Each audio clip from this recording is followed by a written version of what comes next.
Supply chain disclosures from Apple's East Asian manufacturing partners confirm a 2026 launch for the iPhone Ultra, the company's first entry into the foldable market. Internal documentation describes a book-style architecture featuring a 5.5-inch outer cover screen and a 7.8-inch inner flexible OLED panel. This orthographic wireframe highlights the core engineering objective. The unfolded chassis is designed to measure less than 5 millimeters thick. Achieving this profile requires a complete redesign of two high-volume components, the center display crease and the biometric sensor stack.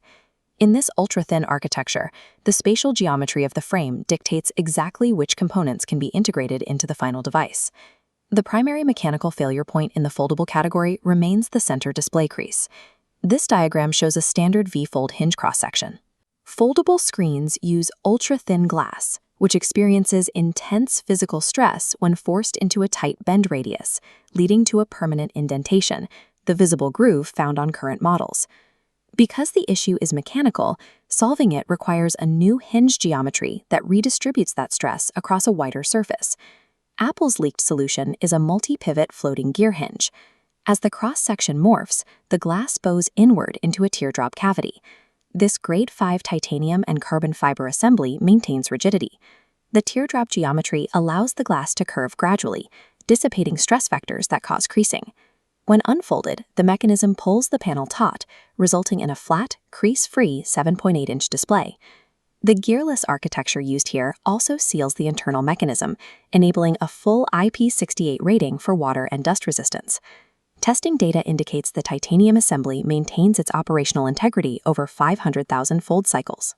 This approach represents a mechanical solution to the long-standing spatial limitations of flexible glass. Beyond the hinge, engineers faced a second structural bottleneck, the biometric security stack. This 3D model illustrates the Z-height paradox. A standard true-depth Face ID module requires a 7.2 millimeter vertical depth. The dot emitters and projectors physically cannot fit inside the Ultra's 5.0 millimeter capped chassis. Apple omitted Face ID for a 2.1 millimeter high-density capacitive Touch ID sensor fitting the side rail's volume. Integrated directly into the power button, it enables biometric authentication via edge contact. This placement allows users to unlock the hardware while it is still folded, or even while it is being removed from a pocket. Moving the sensors to the side rail also removes the need for notches or dynamic islands, providing an unobstructed 7.8-inch viewing area.